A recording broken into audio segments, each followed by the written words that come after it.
అనేది ఉంది. నెక్స్ట్ జన్మలో మీ కళ్ళతో ఈ ప్రపంచాన్ని చూడొచ్చు, అందమైన ప్రపంచాన్ని చూడొచ్చు అనేది. కళ్ళు అనేది it's a device. The only thing which perceives everything is the brain.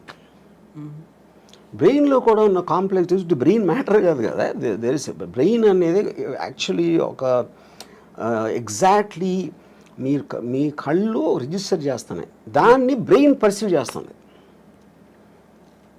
Every kind of a sense you have, whether it is your hearing or whether it's your touch or your vision, all of them are functions of the brain, of the mind, which is a thought.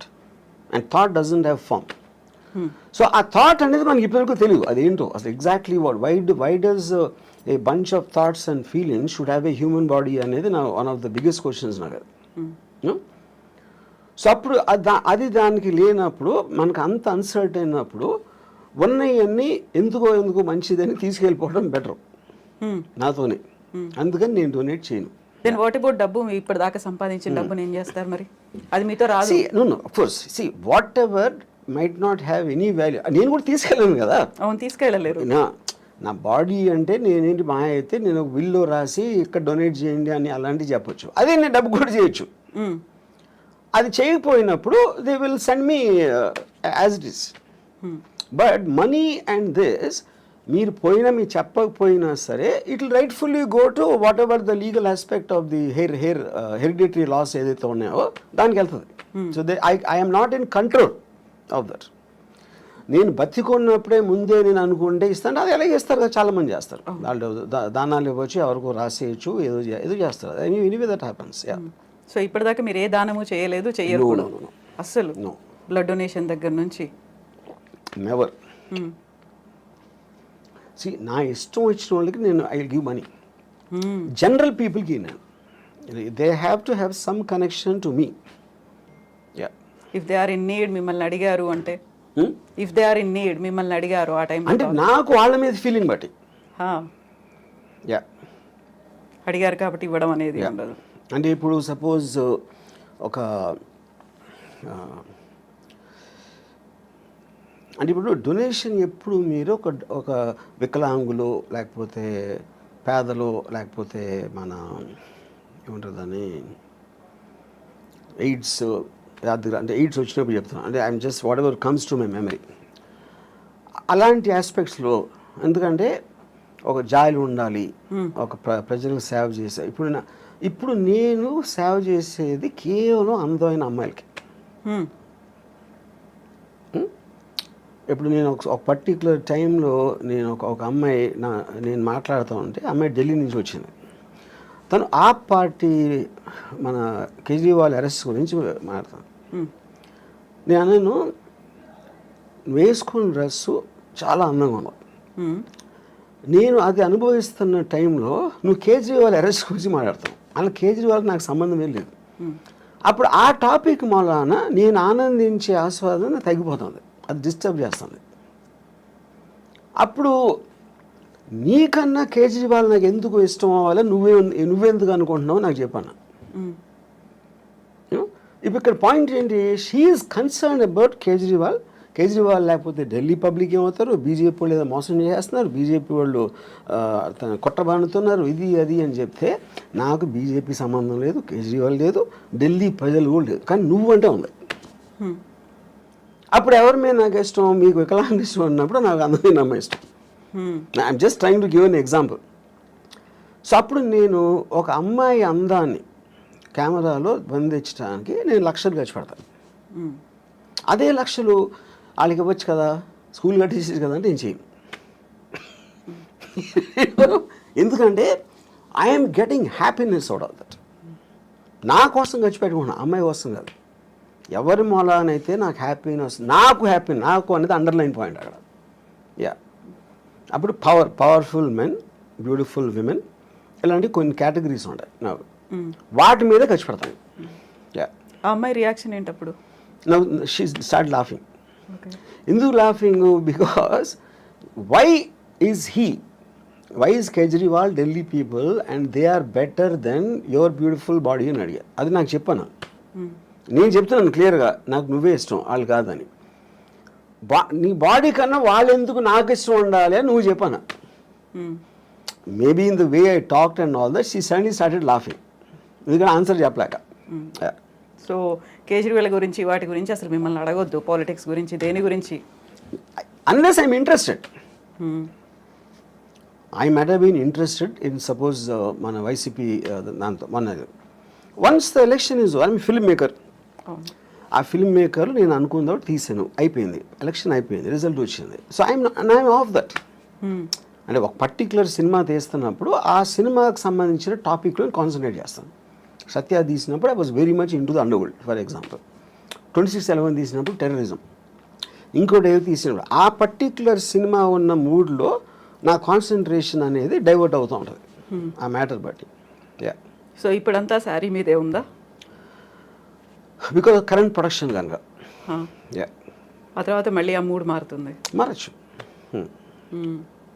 So Rangeela తీసినప్పుడు అదొక రకమైన మూడ్లో ఉన్నారు. అంటే అంటే మన mind state ఆ వర్క్లో ఉంది కాబట్టి దానికి రిలేటెడ్ సబ్జెక్ట్స్ మీద ఆటోమేటిక్గా మీకు అటెన్షన్ ఎక్కువ ఉంటుంది. సో ఈ సినిమాలు తీసిన ప్రతి దాంట్లో కూడా అమ్మాయే కనిపిస్తుంది, అమ్మాయి డ్రెస్సింగ్ కనిపిస్తుంది, అమ్మాయిలో ఉన్నటువంటి ఆ బ్యూటీ అనేది కనిపిస్తుంది. ఇంకా ఇంతకు మించి బియాండ్ ఇంకా మీరు ఆలోచిస్తారని మేము ఎక్స్పెక్ట్ చేయొద్దు, అంతే కదా? అని ఇందాక చెప్పాను కదా నేను. అంతే. My primary thing are powerful men and sexy women, beautiful sexy women. You know దానికి రిలేటెడ్ మ్యూజిక్ ఉండొచ్చు, దానికి రిలేటెడ్ ఇంకా ఏదో ఒక కాంటెక్స్ట్ ఆఫ్ సమ్ షూటింగ్ ఒక సీన్ అలాగే. But all of them are again coming back to the same thing. నేను సినిమాలోకి వచ్చింది శ్రీదేవి గారిని డైరెక్ట్గా చూడటానికి వచ్చాను, అంతేగాని మంచి సినిమా తీద్దాం, మంచి ఎంటర్టైన్మెంట్ ఇద్దాం, ఫ్యామిలీ అందరూ చూడదగ్గ సినిమా అని నేను ఎప్పుడు రాలేదు. అలాంటి సినిమాలు ఏదో వచ్చి ఉంటే అది బై ప్రోడక్ట్గా వచ్చినాయి, కానీ అది నా మెయిన్ ఇష్యూ కాదు. ఫోకస్ కూడా పెట్టలేదు. నా యాక్చువల్ ఫస్ట్ ఇంటర్వ్యూలోనే నేను చెప్పాను, నాకు సినిమాల్లో నేను వచ్చింది Amitabh Bachchan's gun and Zeenat Aman's thighs అని చెప్పాను. నన్ను ఫస్ట్ సినిమాకి అట్రాక్ట్ చేసింది ఈ రెండు. సో ఇప్పుడు శ్రీదేవి, అందుకని నా బయోగ్రఫీ గన్స్ అండ్ థైస్ అని పెట్టాను పేరు. అవును. శ్రీదేవి మీద ఇష్టం, బోనీ కపూర్ ప్రొడ్యూస్ చేస్తారు, జాన్వీ కపూర్తో తీయమంటే తీస్తారా? ఎందుకు? నాకు Janhvi Kapoor I don't connect were. So Sridevi connection ఉంది కదా అక్కడ. కానీ శ్రీదేవి గారు పర్టికులర్ పర్సన్, ఆవిడికి పుట్టిన బిడ్డ, కానీ ఈవిడ శ్రీదేవి కాదు కదా. నాకు today somebody might like her more than Sridevi, అది వాళ్ళ పర్సనల్ విషయం. ఇప్పుడు నేను నా జనరేషన్లో నేను కాలేజ్ టైంలో ఉన్న నా మెంటల్ స్టేట్కి ఐ కనెక్టెడ్ శ్రీదేవి గారు. సో సేమ్ థింగ్ ఇప్పుడు అవ్వచ్చు. ఇప్పుడు నాకన్నా చాలా యంగ్ ఎవరు 20s, 30s ఉన్నోళ్ళు దే మైట్ కనెక్ట్ జాన్వీ చాలా శ్రీదేవి గారు, కానీ చాలా ఎక్కువ చేయొచ్చు, అది వాళ్ళ ఇండివిజువల్. ఆ టైంలో కూడా somebody might like Jayaprada more, somebody might like somebody more, you know. అప్పుడు ఈచ్ ఇండివిజువల్కి వాళ్ళకున్న పర్సనల్ పర్స్పెక్టివ్ అనేది డిఫర్ అవుతుంది. సో శ్రీదేవి గారి మీద ఏదైనా బయోగ్రఫీ తీయాలి అంటే ఆలోచన? నో. శ్రీదేవి గురించి తీయాలంటే శ్రీదేవియే ఉండాలి అక్కడ, అంతే. పాయింట్ అది కూడా కాదు. అంటే ఇప్పుడు శ్రీదేవి గారి లైఫ్ హిస్టరీ అంటే నేను I want her to be a beautiful image in my mind. అలాగే ఉంది. బ్యూటిఫుల్ ఇమేజ్ అనేది నేను ఇష్టపడతాను, కానీ ఆవిడ వెనకాల కష్టాలు, అదేమైంది ఇదేమైంది ఏదో సూసైడ్ అంటే I don't want do that. I don't want get in to that space only. ఎందుకంటే ఒక పుట్టడానికి ప్రతి ఒక్కడికి ఒక అంటే ఒక నేను అంటే ఇప్పుడు నా ఏజ్లో వెనక చూసుకుని ఏమేం చేశాను లైఫ్లో, ఏమనుభవించాను అని ఒకసారి చూస్తే Sridevi garu is one of the big reason. అలాగే Jayasudha garu is very big reason. Bruce Lee was a big reason. Ayn Rand is a big reason. వీళ్ళందరి ఎగ్జిస్టెన్స్ వల్లనే నా లైఫ్కి ఫుల్ఫిల్మెంట్ వచ్చింది. వీళ్ళని తీసేస్తే నా లైఫ్ బ్లాంక్. అసలు నేను వెనక్కి తిరిగి చూసుకుంటే కొంతమంది వ్యక్తుల్ని తీసేస్తే my life is a full blank. But so the people influence me. వాళ్ళు నాకు ఆనందం ఇచ్చారా, ఎక్సైట్మెంట్ ఇచ్చారా, మోటివేషన్ ఇచ్చారా, లేకపోతే ఒక పాత్వే చూపించారా, ఇవన్నీ కూడా వీళ్ళందరూ చేశారు. దాంట్లో she is very important person. So ఇప్పుడు బ్యూటిఫుల్ ఉమెన్తో పాటుగా పవర్ఫుల్ మెన్ అన్నారు. పవర్ఫుల్ మెన్ అంటే ఎవరి మీద cinema? Powerful men Dawood Ibrahim అవ్వచ్చు, అమితాబ్ బాల్ ఠాక్రే అవ్వచ్చు. అమితాబ్ బచ్చన్ అమితాబ్ బచ్చన్ యాక్టర్. అమితాబ్ బచ్చన్ చేసిన క్యారెక్టర్ బాల్ ఠాక్రే సర్కార్ అవ్వచ్చు. లేకపోతే అంటే ఇట్ ఈస్ ఎవరో పోలీస్ ఆఫీసర్లు, ఎవరో gangsters, terror Osama bin Laden అవ్వచ్చు. All of them interest me. Pawn Stars అవ్వచ్చు. ఇవన్నీ చూసాము. కిమ్ గురించి కావచ్చు, జిన్పింగ్ గురించి కావచ్చు, పుతిన్ గురించి కావచ్చు, ఇలాంటి మూవీస్ కూడా వస్తాయా? పవర్ఫుల్ గా ఉన్నారు. డిపెండింగ్ ఆన్ అంటే ఆ పర్టిక్యులర్ మనిషిలో ఉన్న డ్రామా బట్టి. ఇప్పుడు జీపింగ్ సూరి నాకు పెద్ద తెలియదు, ఆయన అంటే చైనా గురించి అంత నేను ఎప్పుడు కాన్సన్ట్రేట్ చేయలేదు. Putin I know, but I feel Saddam Hussein is a great character. అంటే సినిమా స్టోరీకి సంబంధించినంత ఇది అని చెప్పేది. యూనో అలాగా డిపెండ్స్. ఇప్పుడు ఐఎమ్ ఆల్సో ప్లానింగ్ ఒక film 9/11 World Trade Center attack ring leader Mohammed Atta అని, అతని మీద ఒక పిక్చర్ ప్లాన్ చేస్తున్నాను. సో పవర్ఫుల్ మెన్ అంటే ఇలాంటి వాళ్ళే కనిపిస్తున్నారు. అంటే హూ మేడ్ ఇంపాక్ట్, అంటే వాళ్ళు ఒక వరల్డ్లో ఒక మార్పు తీసుకొచ్చారు.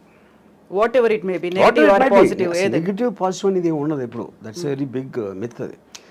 వాళ్ళు దే గో అగెయిన్స్ట్ ద నామ్. ఇప్పుడు హిట్లర్ సెకండ్ వరల్డ్ వార్ వచ్చిన మళ్ళానే ర్యాపిడ్ అడ్వాన్స్మెంట్ అయింది మొత్తం వరల్డ్ అంతా. ఎప్పుడైనా మీకు కటాస్ట్రాఫిక్ ఇన్సిడెంట్ వచ్చినప్పుడు ఆటోమేటిక్గా అడ్వాన్స్ అయిపోతుంది. అప్పుడు మీరు అలా చూసుకుంటే హిట్లర్ మంచి చేశాడా చెడ్డ చేసాడు కూడా తెలియదు. ఎవరికి చెడ్డ, అప్పుడు పోయిన వాళ్ళకి. అడ్వాన్స్మెంట్ మూలాన ఫర్దర్ జనరేషన్స్ విపరీతంగా దాంట్లో దే బెనిఫిటెడ్. సో మీరు అనుకున్న నెక్స్ట్ పవర్ఫుల్